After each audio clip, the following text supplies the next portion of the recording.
Bapak, Ibu, saudara-saudari terkasih dalam Tuhan Yesus Kristus, salam sejahtera untuk kita semua. Berjumpa kembali bersama saya Marcelus Bambang Haryadi dalam Renungan Harian Sabtu 23 Oktober 2021. Hari ini kita akan mendengarkan Injil Lukas bab 13 ayat 1 sampai 9. Pada waktu itu datanglah kepada Yesus beberapa orang membawa kabar tentang orang-orang Galilea yang darahnya dicampurkan Pilatus dengan darah korban yang mereka persembahkan. Yesus menjawab mereka, "Sangkamu orang-orang Galilea ini lebih besar dosanya daripada dosa semua orang Galilea yang lain, karena mereka mengalami nasib itu? Tidak, kataku kepadamu, tetapi jikalau kamu tidak bertobat, kamu semua akan binasa atas cara demikian.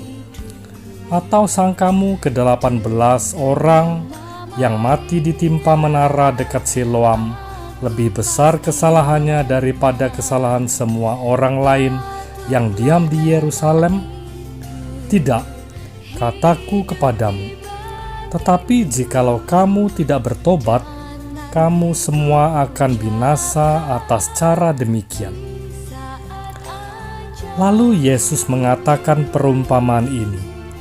Seorang mempunyai pohon ara yang tumbuh di kebun anggurnya, dan ia datang untuk mencari buah pada pohon itu, tetapi ia tidak menemukannya.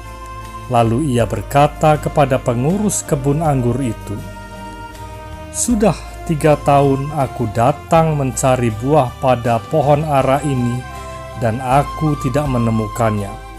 Tebanglah pohon ini. Untuk apa ia hidup di tanah ini dengan percuma?" Jawab orang itu, "Tuan, biarkanlah dia tumbuh tahun ini lagi. Aku akan mencangkul tanah sekelilingnya dan memberi pupuk kepadanya. Mungkin tahun depan ia berbuah. Jika tidak, tebanglah dia." Demikianlah Injil Tuhan. Terpujilah Kristus. Bapak, Ibu, saudara-saudari terkasih dalam Tuhan Yesus Kristus. Apabila kita berkebun, salah satu hal yang paling ditakuti adalah apabila tanaman yang sudah waktunya berbuah ternyata tidak menunjukkan tanda-tanda berbuah. Biasanya keputusan yang diambil adalah menyisip, atau dengan kata lain, mengganti tanaman yang tidak produktif tersebut dengan tanaman baru yang berpotensi akan menghasilkan buah. Hal ini dilakukan agar produktivitas kebun tersebut terjaga, agar panen kebun optimal dan memberikan keuntungan. Bacaan Injil Lukas hari ini berbicara tentang hal serupa, di mana pemilik kebun melihat ada sebatang pohon ara yang tumbuh di kebun anggurnya. Sudah 3 tahun pohon ara tersebut tidak berbuah juga. Ia bermaksud menebang pohon tersebut, tetapi pengurus kebun itu berkata, "Biarlah pohon ara itu tumbuh 1 tahun lagi. Ia akan memelihara secara lebih intensif lagi dengan mengolah tanah dan memberi pupuk. Ia mengharapkan tahun depan pohon ara tersebut berbuah.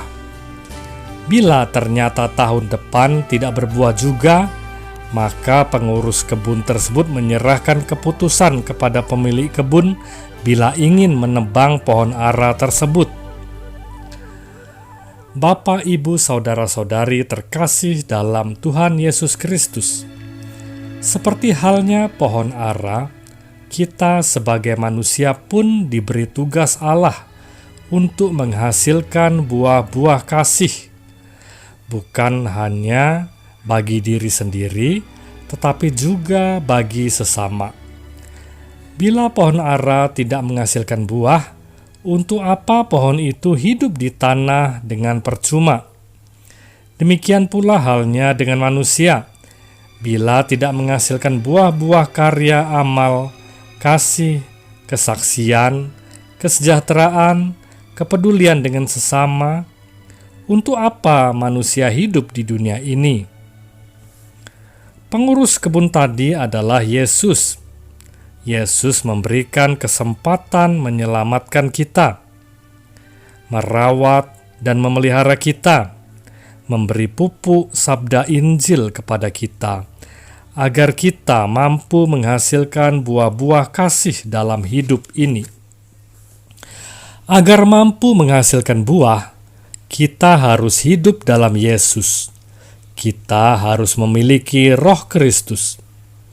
Santo Paulus dalam Roma bab 8 ayat 9 berkata, "Tetapi jika orang tidak memiliki Roh Kristus, maka ia bukanlah milik Kristus." Bapak, Ibu, saudara-saudari terkasih dalam Kristus Yesus, mari kita memiliki Roh Kristus. Mari kita menghasilkan buah-buah kasih dalam hidup ini. Jangan sampai Yesus berkata kepada kita, "Jika tidak berbuah juga, tebanglah." Semoga Tuhan memberkati kita senantiasa. Amin.